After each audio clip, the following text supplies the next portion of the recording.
this sort of jumps now. We've got actually concrete on the street and brick pavers are being laid down. Pallets were brought in and they were being put in. The sidewalks are already done and you have a soft curb. I thought it was interesting. I really didn't realize that they were going to put the concrete down. I assumed it was going to be sand. It was going to be the final surface. Here's a map of the historic street lighting placement, and you're looking down the bottom. The U shape is the west end of Rose Place. The top is the entrance. 4 street lights. This was my project, was to figure out what kind of street lights to put on the street, what would be appropriate in terms of scale, making sure we would not have lights that were so tall and bright that they would shine into the bedrooms, the upper second story of the homes.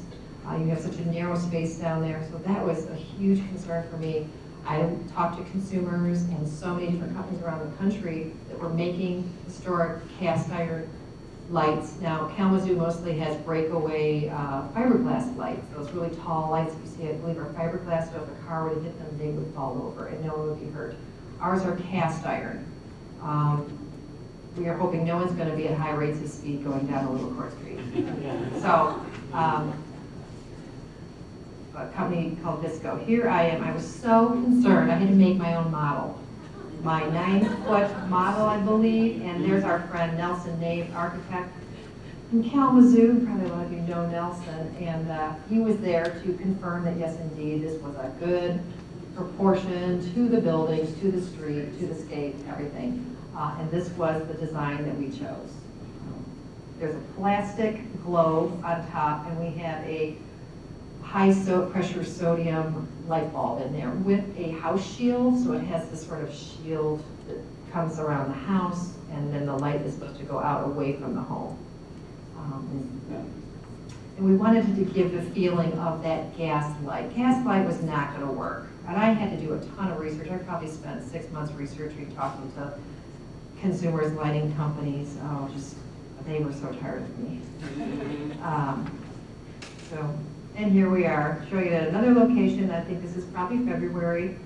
That's in front of 215 Rose Place, and then there's one more slide that is Barb and BJ Shell's home, one of their homes. And there's Tom taking brush away from Rose Place, one of his mini dump runs. I threw these in because my mother has a development 2 blocks south on Wall Street, and she started a community garden years ago, and she asked me to do the master gardening program with her a couple of years ago. We had such fun on Tuesday nights for several months. It was our night to go out and do the master gardening program, which has a really neat title. Basically, it's putting in a lot of volunteer hours around the city to help out. I don't know that much about gardening, maybe a little bit more than I did, but this was really neat. So she has a community garden, and she's starting another community garden across the street on Wall Street, and we may put more in at the properties when we have more time at Rose Place as well. I also wanted to show you that this was one of the most blighted lots that I had seen in a long time, and it was actually a borough court. This is the end of Rose Place, the west end, where Mitzi's been creating and is still creating the Darrell Benjamin Forbes Memorial Garden at the west end. She is a garden designer, and she's been studying that for a while.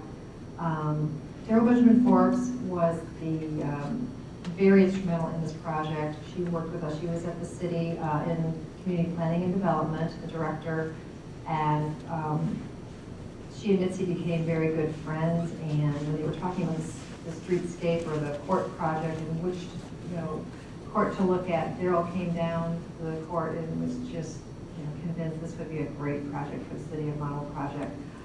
Darrell passed away a couple of years ago, tragically. She was 52 years old, and Mitzi's got this beautiful garden in her honor. So a few more pictures. This is an example of quite a few of the property owners wanted to do an enhancement in their driveway, and the town's idea was we're going to have those concrete trucks down there anyway, we might as well enhance our driveways at the same time. When they're pouring concrete, it'll be cheaper to have it than do the work while the trucks are there. So this was one of our enhancements. I think there's a before and after of that shot, but again, it's got the grass center. Each and every property owner contributed to the project. Each and every property owner had an opportunity for their own enhancements.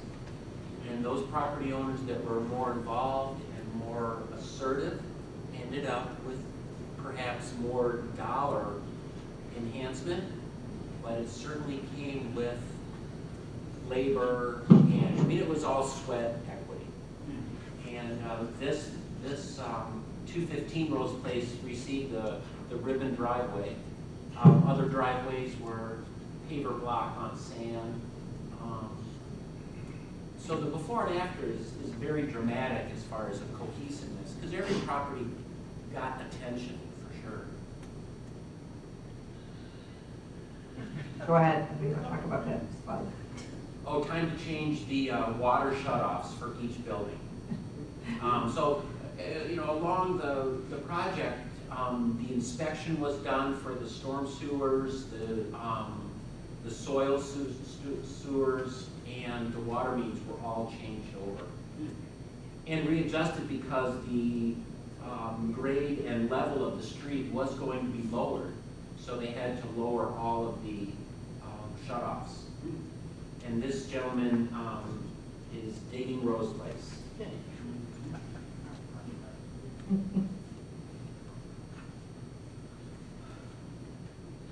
I don't have to speak at every slide. There are the little holes you mentioned about the drainage where the sand is on the piles.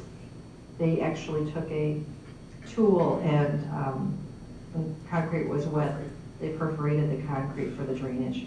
And as Tom said, it is true. When it rains, it's dry within, isn't that right, Karen? It's dry pretty quickly. There's no puddling. Oh, it's wonderful. It's amazing. It's nice even flow and I must say my children, in the last slide, excuse me, they really enjoyed getting their little handmade boats when they were babies, though, and going out in their little rain boots and running up and down into the huge lakes that we had created around my other side. The beginning of the pour for the cast iron lights, Webster Electric actually did the installation for us with these 4 lights.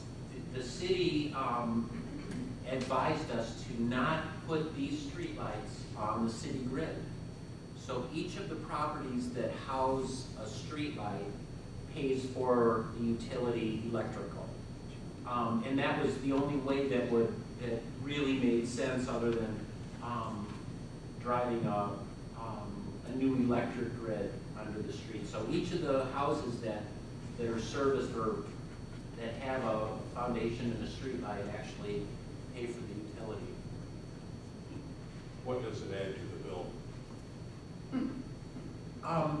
Pennies. No, it's I'm sure that information is available. I don't know. Yeah, it's not significant. It's, they are in a sensor, and they do come on at night, and they go off in the morning. it's very minimal. Sure. We didn't even have any adjustment to our No. monthly bill. We're on the monthly pay, where it's just all averaged out. Didn't even go up. Yeah. Which, So there's a concrete there's a concrete base, and then on top of that, there's a sand base, and the pavers were chucked in.